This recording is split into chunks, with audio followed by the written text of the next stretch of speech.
अस्सलामुअलैकुम रहमतुल्लाहि वबरकातुहू। औज़ुबिल्लाहि मिनश्शैतानिर्रजीम बिस्मिल्लाहिर्रहमानिर्रहीम। पनाह लेता हूँ मैं अल्लाह की शैतान मर्दूद से बचने के लिए। शुरू करता हूँ अल्लाह के नाम से जो रहमान और रहीम है। भाइयों, दोस्तों, बुजुर्गों, नौजवान साथियों, प्यारे माँ बहनों, आज मैं आपको थायराइड के बारे में कुछ बातें बताता हूँ इंशाअल्लाह, क्योंकि थायराइड के बारे में आज लोग बहुत परेशान हैं। और थायराइड एक ऐसी बीमारी है, सारे बीमारियों का सरदार है, बादशाह है थायराइड। थायराइड कहाँ रहता है?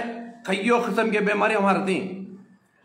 थायराइड जाते ही उसके साथ पूरी बीमारियाँ ख़त्म होती हैं इंशाअल्लाह। अब थायराइड ख़त्म होना है, आपको सबसे पहले नमक को तलाक देना है तुम्हारे घर से। सफ़ेद नमक को, ज़रूरत पड़ी तो काला नमक इस्तेमाल करो, थोड़ा थोड़ा। सफ़ेद नमक को तलाक दे डालना और कच्चे पानी को तलाक देना, यानी पानी अच्छा पका को ही पीना। अच्छा पका डालो, शाम तक पीते रहो, ठंडा वक्त परवानी। 2 आइटम हुआ। तीसरा आइटम, शक्कर को तलाक देना। शक्कर के बजाय गुड़ खाना, काला या लाल, काला गुड़ या लाल गुड़, सफ़ेद गुड़ नहीं। सफ़ेद गुड़ में निरमा वॉशिंग पाउडर डाल दें, काला या लाल गुड़। और तीसरा, सुबह को उठते ही मूली का जूस पीना। मूली का जूस गर्म पानी मार को पीना। फिर आधे घंटे के बाद अनार का जूस पीना। फिर आधे घंटे के बाद पाइनएप्पल का जूस पियो। फिर आधे घंटे के बाद तुलसी का पत्ता, कोत्तीमीर, ये देखो ये तुलसी का पत्ता है। ये तुम्हारे घर के आजू बाजू, रोडा के आजू बाजू कोसी तो तुलसी रहंदे, राम तुलसी, श्याम तुलसी, देसी, जंगली, कोसी तो भी तुलसी रहंदे। तुलसी का पत्ता, कोत्तीमीर और मिश्री दाल को जूस बना को पीना। 40 दिन पीना है जूस, आधे आधे घंटे को। और गोभी का फूल पत्ता नहीं खाना। काफ़ी चाय नहीं पीना, काफ़ी चाय जहर।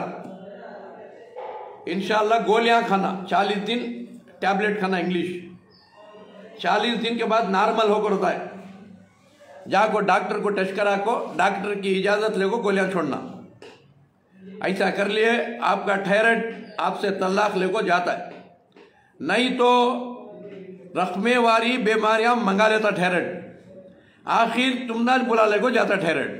नहीं तो बारीक हो को हार्ट अटैक आता है, नहीं तो मोटे हो को हार्ट अटैक आता है। उसके हाथ से लापरवाही करो न को। और इंशाल्लाह इलाज कर लियो ये। और कलौंजी का कषाया ये हर बीमारी का सफाया। ऐसे 150-200 जड़ बूटियाँ पड़ती हैं इसके अंदर। इसका नाम है सत्यानाशी। सत्यानाशी बोलती हैं इसे। ये हर बीमारी को सत्यानाश करता है। ये घरां के आजू बाजू बाड़ों में सब रहता है। इसे पीला धतूरा भी बोलते हैं। ऐसे 150-200 जड़ बूटियाँ हैं इसके अंदर। तुम्हारे सारे बीमारियां दफा होती। सुबह को 1 गिलास, शाम को 1 गिलास, ऐसा छोटा गिलास। सुबह को 1, शाम को 1। शाम को एरंडी का तेल डाल को पीना। सुबह को खोपरे का तेल, नारियल का तेल डाल को पीना। इंशाअल्लाह 40 दिन में आपका थायराइड ख़त्म इंशाअल्लाह। और थायराइड के साथ तुम्हारे अंदर के बीमारियां पूरे ख़त्म होती और तुम्हारे पार्ट्स पूरे ताज़े हो जाते। और दुआ के साथ करो। अल्लाह के रसूल फरमाए, सूरह फातिहा उम्मुल कुरान, कुरान की माँ है। ये कोई नबी को नहीं दिया, कोई नबी की उम्मत को नहीं दिया अल्लाह सूरह फातिहा। ये खाली आखिर नबी मोहम्मद सल्लल्लाहु अलैहि वसल्लम को, उनकी उम्मत को दिया अल्लाह। सूरह फातिहा पढ़ को इसके तवस्सुल में, इसके वसीले में जो भी हलाल चीज़ मांगती, जायज़ दुआ मांगती, वो कबूल होती है इंशाअल्लाह।